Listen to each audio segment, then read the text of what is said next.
আজকের রান্না দুপুরের এই যে আলু ভাজি করব। আলু ঝুরি করে নিচ্ছি। বন্ধুরা, এই যে শাক ভাজি করব। তো বন্ধুরা, আসসালামু আলাইকুম। আজকে আলু ভাজি, শাক ভাজি, ডাল, পাতাকপির ভাজি ওটা আছে কালকের, ওটা গরম করব। ডিম ভাজি, এই কয়টা আজকে। আর কালকে ছোট মাছের তরকারি আছে, এগুলো দুপুর রাত হয়ে যাবে। তো এই যে কাটাকুটা করে নিচ্ছি। তো এখন একটা গল্প শোনাই। তো কিছু কিছু বোকা মেয়েরা আছে যারা বাবা মাকে ছেড়ে মনে হয় যে অন্যের কাছে গেলে খুব সুখ পাবো, শান্তি পাবো।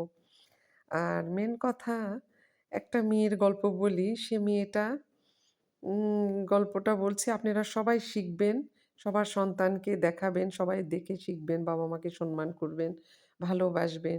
বাবা মা সন্তানের জন্য জীবন শুধু দেয় না। তো মেয়েটার বাবা মা, মেয়েটার মা, বোন, মেয়েটার জন্য শুধু কলিজাটা কেটে দেওয়াই বাকি আছে। সমস্ত কিছু কেটে দিয়েছে। মেয়ে প্রেম করেছিল, কিন্তু মেয়েটা, গল্পটা শুনুন, মেয়েটা প্রেম করেছিল কিন্তু মেয়েটা বিয়েও করতে পারে না এমন।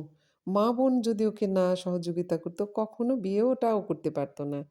মেয়েটা পাগল হয়ে যাচ্ছিল একটা অটিস্টিক ছেলের জন্য। ছেলের বংশ গোষ্ঠী সবার কাছে যায়, ছেলের মা বোন শুনে মেয়ের মা বোন শুনে আসছে, মেয়ের এই যে ইয়েতে শ্বশুরবাড়ির লোকজন, বন্ধু-বান্ধব সবার কাছে, যে ছেলে অটিস্টিক। এই ছেলে অনেকের সঙ্গে এরকম করছে, অনেকের সঙ্গে অনেক মেয়েকে ঠকিয়েছে। কিন্তু একটা পাগল মেয়ে যে বোঝে না, মানে কি বলবো আর, তার ১ম স্ত্রী আছে, তার উপর আবার যেতে চাচ্ছে। তো একটা অভিশাপ না? তারপরেও মেয়ের মায়েরা মেয়েকে মেনে নিয়েছিল যে হ্যাঁ, যাক, সুখে থাক, ভালো থাক, করে খাক। লাস্ট কি হলো? মেয়েটার জন্য কলিজা কেটে দিল মেয়ের মা বোন। কিন্তু মেয়ে সেটা বুঝলো না। মেয়ে পাগল হয়ে বাড়ি ছেড়ে ছুটে চলে গেল। তাতে কারো লাভ হলো না। সবাই দেখে হাসছে, আনন্দ পাচ্ছে, ওকে ব্যবহার করছে নিজেদের কাজে। তো শুনুন, তো কেউ কেউ আছে উস্কে দিচ্ছে মেয়েটাকে।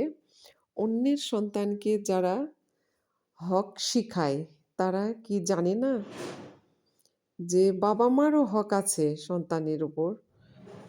সন্তানের যদি হক থাকে বাবা মায়ের ওপর, বাবা মারও হক আছে সন্তানের ওপর। তো কারো সন্তানকে কেউ নষ্ট করার চেয়ে ভালো করার চেষ্টা করবেন আপনারা। তাহলে আপনাদের সন্তানও আপনাদেরকে বৃদ্ধাশ্রমে বা রাস্তায় ফেলে যাবে না। তো উস্কানি দেওয়া বাদ দিন। সন্তানদেরকে, মানুষের সন্তানকে নষ্ট করলে নিজের সন্তানও নষ্ট হয়ে যায়। তো মেয়েটাকে যেভাবে সবাই মিলে, মানে ওই মেয়েটার খালারা নষ্ট করছে কেউ কেউ, যা বলার মতো না। তো মেয়েটা ওরকম হয়ে গেছে খারাপ।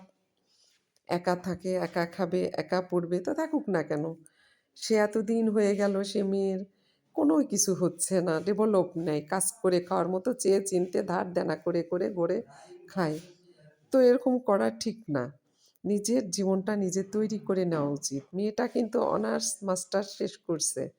তো সেই মেয়ের মাথায় এখনও যদি ওরকম বুদ্ধি হয়, বাবা মা কি করতে পারে তার জন্য? বাবা মা অসহায়, বাবা মার বয়স হয়ে গেছে, বাবা মা বুড়া হয়ে গেছে, তাদের বাবা মা কিছুই করতে পারবে না, মেয়ের বাবা মা কিছুই করার নেই। সে নিজ ইচ্ছায় ভালো হতে চাইলে হতে পারবে। পৃথিবীর কোনো ডক্টর তাকে ভালো করতে পারবে না, কোনো কবিরাজও ভালো করতে পারবে না। তো পৃথিবীতে একটা জিনিস আপনারা জানবেন, যে বাবা মার মতো ভালো, বাবা মার মতো আপন কেউ পৃথিবীতে হবে না। আপনার খালা, চাচি, ফুবু, বড়ম্মা যেই থাক, কেউ কিন্তু তার সম্পদ কিন্তু আপনাকে লিখে দিবে না, ওই মেয়েটাকে লিখে দিবে না কেউ। তো যেটা দিবে মা বাবাই লিখে দিবে। মা বাবা, ভাই বোন সকলে মিল হয়ে থাকতে হয়। আমাদের যুগে অনেক ভাই বোন ছিলাম আমরা। তো এ ওকে হিংসা করতো, ওই ওকে হিংসা করতো। তারপরেও সবাই সবার সঙ্গে আমাদের একটা মিল ছিল। আমরা সবাই সবাই, মা বাবা মেরে আমাদেরকে দরজা বন্ধ করে ঘরে রাখতো, এত মারতো, তবুও আমরা মা বাবাকে কখনো ভুলি নাই। আমাদের যুগে ৯০ দশকের মেয়ে আমরা, সেই কথা বলছি।